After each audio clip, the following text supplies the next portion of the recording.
What's up guys, today's video is on the top 5 best photography camera of 2024. Through extensive research and testing, I've put together a list of options that'll meet the needs of different types of buyers. So whether it's price, performance, or its particular use, we've got you covered. For more information on the products, I've included links in the description box down below, which are updated for the best prices. Like the video, comment and don't forget to subscribe. Now let's get started. Number 5, Nikon Z9. The Nikon Z9 is a top-of-the-line camera that comes with an integrated grip and multiple data transfer ports. While the camera is designed for sports and event photography professionals, it includes features that are useful for everyone. The camera boasts a 45-megapixel sensor, can shoot 20 fps raw images, and has a buffer that can store over 1,000 raw images. The autofocus system is the best that Nikon has ever produced for mirrorless cameras, with outstanding subject recognition capabilities. For video enthusiasts, the camera can shoot internal RAW video up to 8K 60p, which is impressive. Overall, the Nikon Z9 is packed with features. In this review, I will delve into the Nikon Z9 specifications, image quality, performance, and features in detail.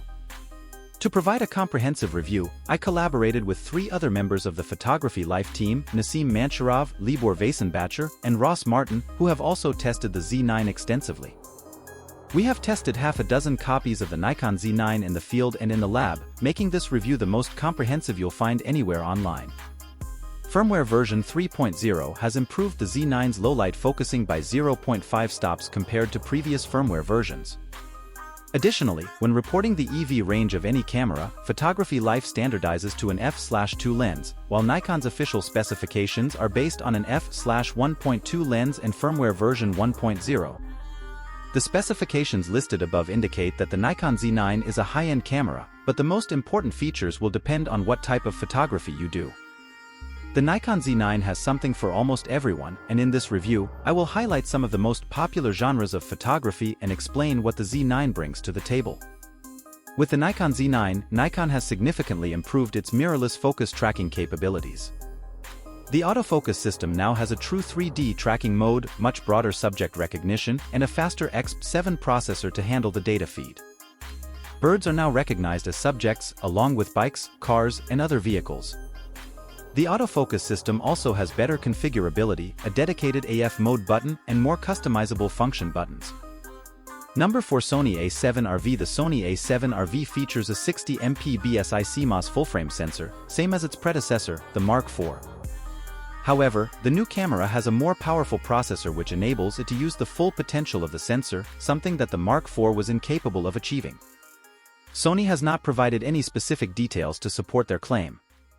The more powerful processors of the A7 IV offer several functions and an improved menu system. Sony has also introduced a processor dedicated to processing the complex AI-trained algorithms used for focus, exposure, and white balance. Thanks to the new processor, the camera's subject recognition capabilities have improved significantly. While the A7 IV could recognize and prioritize people, their faces, and eyes, the A7 IV has a system designed to recognize both human and non-human subjects. The camera's AF system can now recognize animals, birds, insects, cars and trains, and aircraft. There are separate modes for animals and birds, as well as a combined animal/bird option. You can select your subject type from the main menu, the FN menu, or a custom button. The list of subjects accessed via a custom button can be tailored to include only the modes you use. The camera's in-body stabilization system has also improved, delivering a rating of 8.0 EV in industry standard tests. This has been achieved without combining in-body and in-lens stabilization, which is a common practice in other brands. Sony's system uses either in-body or in-lens movement for each axis of correction, never both together. This should mean that the higher performance is maintained with non-IS lenses. The A7 IV offers a broader range of RAW file sizes, making it easier to manage large numbers of 60MP full detail RAWs. You can shoot large, medium, or small lossless compressed files, in addition to the full uncompressed option. There's also the option of Sony's slightly, damagingly lossy compressed RAW. Number 3, Canon EOS R5. Canon's EOS R5 is a highly capable camera suitable for professionals and enthusiasts alike, for almost any type of photography, be it sports, action, studio portraits, or landscapes. Featuring a 45MP full-frame mirrorless sensor, the camera is capable of shooting 8K video clips thanks to its dual-pixel autofocus and excellent ergonomics. Additionally, it can capture 10-bit HDR stills and video for HDR display. As the mirrorless successor to Canon's 5D series DSLR cameras, the EOS R5 is an excellent and highly competitive addition to an already crowded field of competent, high-resolution full-frame mirrorless cameras. Ergonomically, the EOS R5 combines the best features of its mirrorless and DSLR cameras into one cohesive control scheme. Though some users may want even more robust customization options, we think it will work well for most users overall. The EOS R5 has an AF joystick, a well-placed AF on button, and you can use the touchscreen as a touchpad to move your AF point with your eye to the finder. This makes the R5 and R6 the easiest RF mount cameras to take control over regarding autofocus.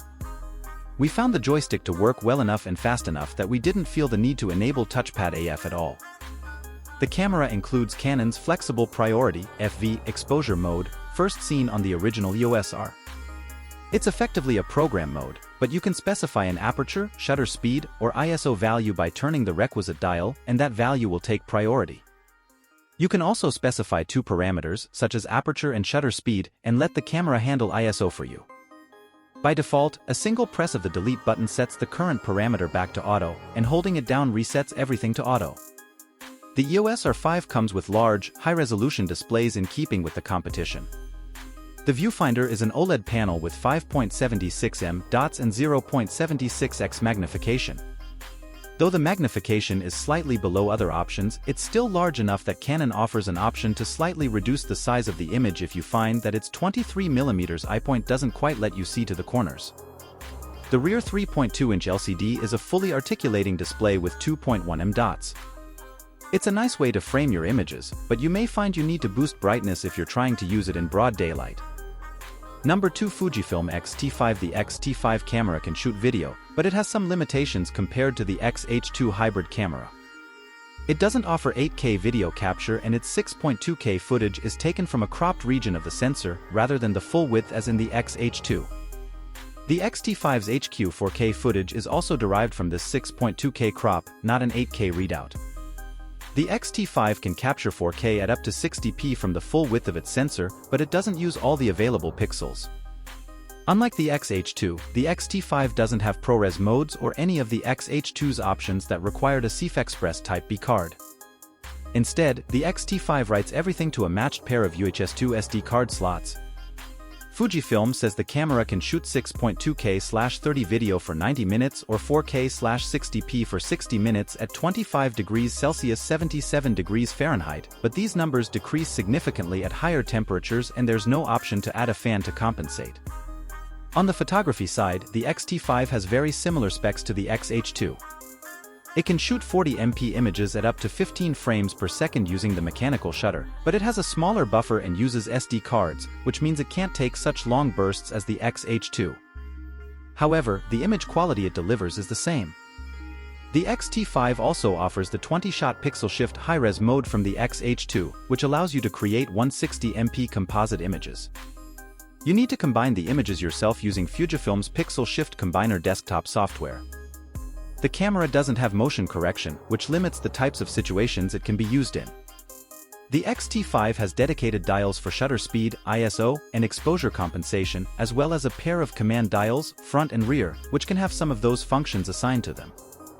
Both command dials can be pressed inward to act as function buttons or to change the dial's function. The X-T5 still uses a 3.64 OLED viewfinder, but it has higher magnification optics, giving it an impressive 0.8x equivalent. Magnification. The finder can be operated at up to 100 frames per second in boost mode, which is not quite the 120 frames per second offered in the X-H2. Fujifilm says the eye sensor for switching between LCD and EVF should be around twice as fast as on the X-T4, making the camera feel more responsive. Number 1, Sony A7 IV. The Sony A7 IV appears similar to its predecessor, but there are subtle upgrades that make it a more enjoyable camera to use. The camera has an improved electronic viewfinder (EVF) with a 3.69 million dot resolution and 120 frames per second refresh rate, which is now a standard feature at this price point. This upgrade performs exceptionally well when you're trying to track moving subjects. The The Sony A7 IV is not as revolutionary as its predecessor was for full-frame mirrorless cameras. However, its upgrades bring it close to the Canon EOS R6, making it a suitable choice for everyone from wildlife shooters to wedding photographers. The Bionz XR processor is the key to the camera's performance boosts. It is the same processor as the one found in the Sony A1. While the Sony A7 IV doesn't have a stacked sensor like the Sony A1, it still has the latest autofocus technology and a much improved buffer depth when burst shooting. The Sony A7 IV has a 33MP resolution, which makes its top burst shooting speed, 10 frames per second, the same as the A7 III.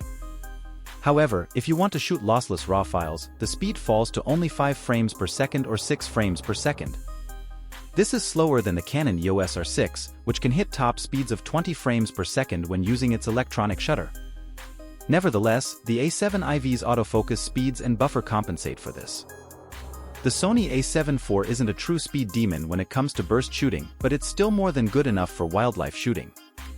The camera's class-leading autofocus system and deep buffer are worth considering when a camera consistently nails focus, and you don't need to rattle off frames at 20 frames per second to capture a moment. In September 2022, a firmware update added the option to choose S and M file sizes in addition to L when shooting lossless compressed RAW files. Thank you for watching this video. Do like and subscribe.